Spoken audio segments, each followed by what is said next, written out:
Good morning and welcome back to Keep It Real Boxing. This is Cypherbox with another edition, and what I want to talk about today is Miguel Cotto. Now, as you can see, I'm on my Instagram page, and if you're not already following me on Instagram, then click the link in the description of this video. All my social media links are in the description of the video. Now, I'm going to go on and talk about this. He's fighting on the 2nd of December against Sadam Ali for his last fight of his career. Now, Miguel Cotto, in my opinion, he's obviously Hall of Famer, legend, 4-weight world champion. He's accomplished so many things. He's got an impressive record. We know that. You look at the names on his record, you know, he's fought the best of his era. There's no doubting that. There's no doubting that. You know, a few months ago, I heard Freddie Roach saying that, you know, they wanted Triple G or Canelo for the last fight.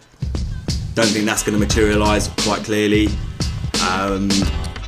But I thought a better choice than Sadam Ali would have been put out there to the fans. He said he wanted to go out with a bang. I don't know whether this fight's going to give him that. Don't get me wrong, I'm going to watch it, and I'm still going to watch it. I'm going to watch Miguel Cotto fight, you know, regardless. But my point being is that I thought it would have been probably a better opponent. No disrespect to Sadam Ali, but I just felt Miguel Cotto would have got a better fight than this for his last fight of his career. Now, I put this out there, what does everyone think of this fight? And, you know, some people will say, well, he's a Hall of Famer, etc. You know, that Golden Boy say that, you know, they offered other fighters a chance to go against Miguel Cotto and they turned it down. And this is coming from this tweet by Lance Pugmire of the LA Times. And he basically says that Golden Boy said that Danny Smith Garcia and Jessie Vargas turned down a fight with Miguel Cotto.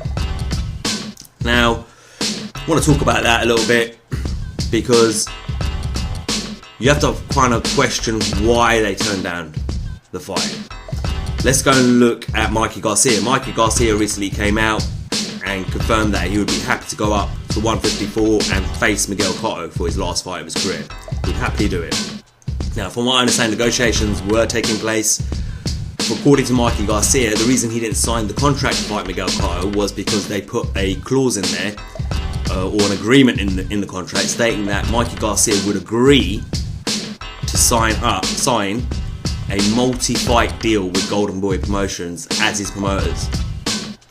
Now, if you don't know about Mikey Garcia, recently came back after 2 years of being out of boxing due to a lawsuit he had going on with legal battles he had going on with his former promoter Top Rank and Bob Arum. As you know, I'm not the biggest fan of Bob Arum or Top Rank on this channel.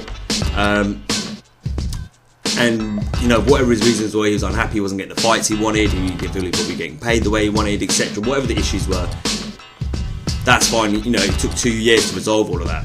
Came out of that, started boxing again, and since he's come back, he's been a free agent in boxing. A lot of people think he works with Al Heyman. A lot of people think Al Heyman's his promoter, his manager, etc. He hasn't actually signed up to Al Heyman or the PBC brand,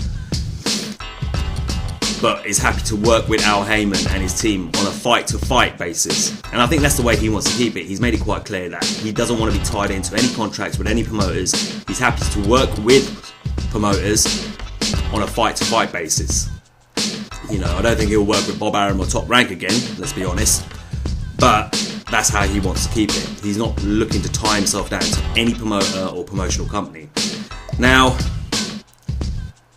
I could actually believe Mikey on this one. I think Golden Boy probably did throw something like that his way, and he turned around and said, no, I'm not doing it. Sorry, I'm happy to step in the ring with Miguel Cotto, but I'm not going to do it. I'm not going to, you know, sign my career away to you, basically. So, in my opinion, it makes me question, you know, what kind of deal was thrown to Danny Swift Garcia and Jessie Vargas. You know, was the money right? Okay, maybe it wasn't, maybe it was. Were they trying to sign these guys up as well, like they did, like Golden Boy did with Mikey Garcia? Perhaps, you know, maybe, you know, you got to look at it from this point of view. On Golden Boy, who is their biggest star, or who is their only star? Canelo Alvarez. They've got Miguel Cotto now, but Miguel Cotto's got one fight and done. You know, he fought Kamagai, he's going to fight Sadam Ali, and that's it. So they've only got really Canelo, like a star name or or someone that appeals to the casual fan base. And I can see that from their point of view why they tried to do that with Mikey Garcia, because obviously naturally, you know, he is a name, casual fans know him, you know, people do know who Mikey Garcia is, people do like Mikey Garcia, so I can understand wanting to sign him, and he is a good fighter. Same with Danny Swift Garcia. Is he a great fighter? No, but again, casual fans know who he is. Jessie Vargas, I don't know whether they'll try to sign Jessie Vargas, but my point is, we don't know what sort of deals were thrown their way.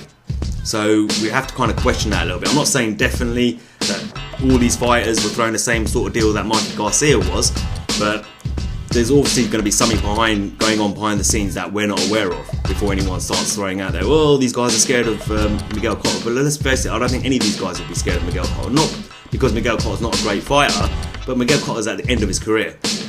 You know, is he as scary and intimidating as he used to be back in his prime? Probably not. Like I said, he's a legend. I admire him for what he's done in his career, but he's at the end of his career. He's out of his prime. So I think any of these young fighters would have jumped at the opportunity to fight Miguel Cotto in his last fight of his career. So you have to kind of question, what kind of deal did Golden Boy throw out there? You know, we haven't seen the contracts, we haven't seen the offer letters, so we don't know what the details around this are. But like I said, apparently Golden Boy is saying, I'm throwing this out there, that these guys are turning it down. My point would be, question it a little bit, guys. And that's my question to you guys today.